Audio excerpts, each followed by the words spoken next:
Howdy, my name's Amy Epps Martin, and I'm currently a professor at Texas A&M University and a researcher with the Texas A&M Transportation Institute.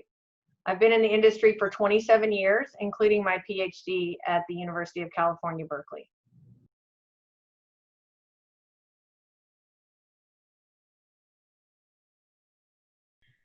Yes, you do feel somewhat like an outsider at times. I think partly because of the differences in the number of men and the number of women.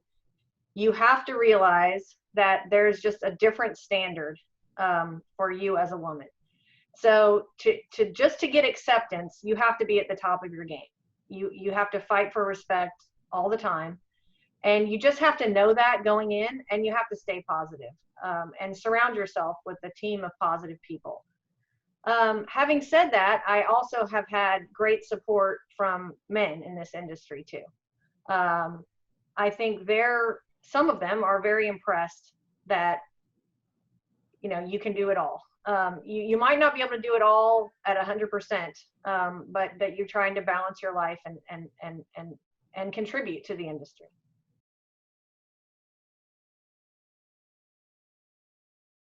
I think the role that I play is exciting because I plan to continue guiding students and providing them with a very critical part of their development in terms of how they develop into contributors to the industry.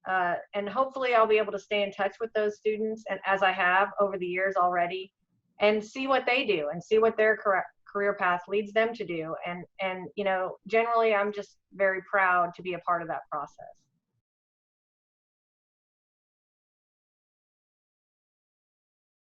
I think it's important to be a part of any of these efforts that elevate and educate the public and elevate the status of what we do for this world.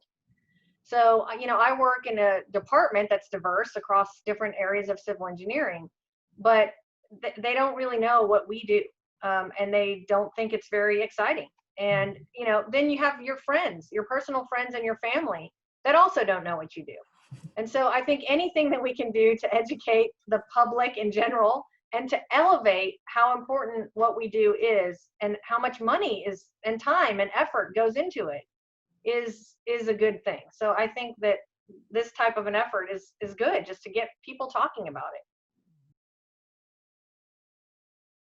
I think in some of the challenges that I've been through with my mom being sick and my husband being sick, you just have to know that you have to get up every day and do your best. That's our family motto, is you have to do your best. You might not always succeed, and that's okay, but you have to try to do your best all the time.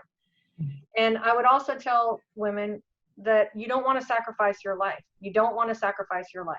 You want to make sure that you still have what you want out of life, and part of that is your career. It's not I'm not saying it's not, but it shouldn't be all of your life. And I think it's important to surround yourself with positive people. You can't always be positive, no one can, but you try to stay positive and keep that mindset. And you want to have, even though it's a minority, I think it's important to have a trusted set of female friends. I'm very close friends with some males in our industry, and I value that a lot. But I also have my asphalt sisters that are really important to me. And I have a few people that are female at my institution, and then also just spread across the industry. And it's important to have that so that you can, discuss mutual challenges, or you can celebrate successes, or you can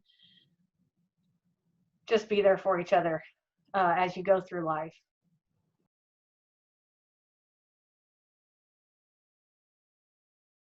I think I've been very blessed. That's one word. And I'm appreciative of all of the people that have supported me along the way. I've been blessed to work with people that I call Amy's team, and includes my dad. And so my dad is a giant in this industry, and of course he had an influence on me entering this industry. But it's not just him. There's lots of people that are on my team, and you try to pick those people to work with, and who they are. When you first meet people, you usually know who they are. And I think women are better than men at knowing. They have an intuition about who's on the A team, and who do you want to work with, and who's going to get things done, and who's going to be responsive, and who's going to do things on time, and who's going to think about things on a deeper level. And you want to work with, you want to put those people on your teams if you can. You don't always have the choice, but when you do have the choice, life is too short to work with people that you don't want to work with. The second word is balanced. So I know I talk about this a lot, but I think it's really important. It's something I would tell somebody entering the industry. You have to balance your work life and your personal life, your professional life and your family life. But also it's important to be balanced in terms of, especially in my field, particularly in terms of fundamental research and practical tools. So you can't, in my opinion, it's important to balance those two things. There are some people that are just good at fundamental and some people that maybe are just good at practical. But I think it's important to balance both, and you'll get more efficiency, more bang for your buck if you do that. And then finally, I think it's important to balance and get teams of people where you're balancing their strengths and their shortcomings. And it's important to recognize your own strengths and your own shortcomings. And be confident in your strengths and just recognize your shortcomings, and that you need somebody else on your team that can do that part of the project. And the third word would be collaborative. So this gets back to the balancing of the strengths and shortcomings. You want to be on a team. That way you're not alone, first of all, in terms of the products that you're producing. And it's just going to be better in terms of diversity of thought. And so that's what I would also tell employers, is that if you're going to have women, they're just going to bring something different to the table. And they think about things differently. They definitely have, I think, an intuition about people. They're better multitaskers. We have to be. There's no choice. You know, we work on a 15-minute margin. You know, my husband's often like, can't we just sit here and hang out on the couch, you know, me and the kids for 15 minutes? No, I can't do that. You know, that's 15 minutes that I could be doing, you know, something else. Including taking care of myself. And that's another thing that I should say. Balancing taking care of others and taking care of yourself is really important, especially as you get older. I think it's even more important. I think we all work a little differently at the beginning of our career, and then as we grow older. You know, I'm having a midlife crisis, about to turn 50 during this crazy time. Yeah, I've been having Zoom meetings with all my high school friends. We're all turning 50. And we're still close, and we vacationed together. We went to Tahoe last summer, and so we've been having Zoom parties of each one of our birthdays. So yeah.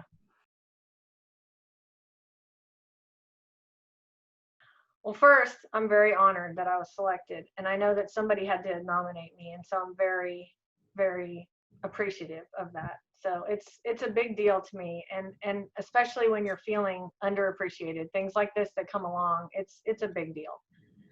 When my mom had a liver transplant, that was a challenging time, and I got selected to have a Texas A&M fish camp named after me, which is a freshman orientation camp. It's like a brainwashing camp essentially, but it's pretty special because our traditions are very special.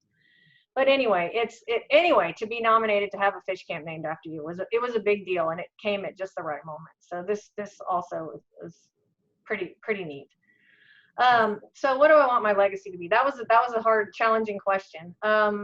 I think I want to be remembered for quality contributions, quality, on-time, responsive contributions. And that could mean a report or a set of tools or guidelines, but also I would like to think that includes my students, that I, you know, threw out into the world after I tried to help them develop and be communicators and problem solvers. And I've, again, watched my dad probably enjoy that part of his career the most, seeing his students go out in the world and do something great. And my Ph.D. advisor was my dad's advisor also. And so I often feel that I am not up to the task of being one of his students out there in the world. But I think I'm getting there slowly but surely.